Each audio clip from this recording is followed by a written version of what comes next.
बिहार के इस तोहफे को पाकर खुद को रोक नहीं पाए पीएम मोदी, कह दी ये बात। नमस्कार, मैं दिव्या, स्वागत है आपका आज के इस वीडियो में। बिहार का प्रसिद्ध मरचा चावल अपने सुगंधित स्वाद और सुगंधित चूरा बनाने के लिए लोगों के बीच जाना जाता है।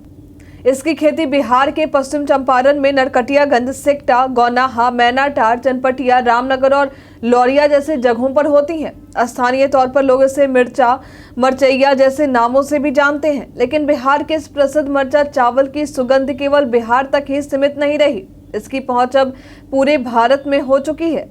साथ ही इसका स्वाद अब माननीय प्रधानमंत्री नरेंद्र मोदी तक भी पहुंचा। दरअसल इसे जीआई टैग मिलने के बाद पश्चिम चंपारण के सांसद डॉक्टर संजय जायसवाल ने पीएम मोदी से मुलाकात की। मुलाकात के दौरान उन्होंने मरचा चूरा को पीएम मोदी को भी भेंट किया। यह केवल एक शिष्टाचार मुलाकात थी, जिस दौरान सांसद संजय जायसवाल ने उन्हें बिहार के इस प्रसिद्ध उत्पाद को तोहफे के रूप में पीएम मोदी को सौंपा। आपको बता दें कि केवल पश्चिम चंपारण ही वह जिला है जहां राज्य में प्रसिद्ध इस मरचा धान की खेती होती है। इसी वर्ष जुलाई के महीने में भारत सरकार द्वारा इसे जीआई टैग दिया गया है। बता दें कि जिला पदाधिकारी और डॉक्टर राजेंद्र प्रसाद केंद्रीय कृषि विश्वविद्यालय पूसा की तरफ से इसे जीआई टैग दिलाने के लिए इसकी अनुशंसा की गई थी। इस सुगंधित धान से उत्पादित चूरा का स्वाद जिसने भी चखा है वह इसका मुरीद हो गया है। इसकी सुगंध पीएम मोदी तक भी पहुंची।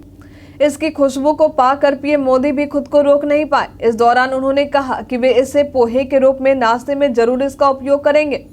इस उत्पाद को लेकर डॉक्टर संजय जायसवाल ने भी अपनी बातें रखी हैं। उन्होंने कहा है कि इस उत्पादन को देसी नहीं बल्कि विदेशों से भी पसंद किया जा रहा। अब इसके व्यापार के कई रास्ते खुलने लगे हैं जब से इसे जीआई टैग मिला है। पश्चिम चंपारण जिले की मिट्टी और जलवायु इस खेती के लिए बेहद ही अनुकूल मानी जाती है, इसलिए यदि इसकी खेती दूसरे जगहों पर होती है तो भी उसका स्वाद और सुगंध दोनों ही पश्चिम चंपारण में उत्पादित हुए मरचा धान जैसा नहीं होता।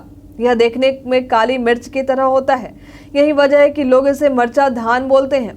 हालांकि इस धान के अलावे पश्चिम चंपारण में और भी कई ऐसे चावल लोकप्रिय थे जो काफी सुगंधित और स्वाद में बढ़िया होते थे।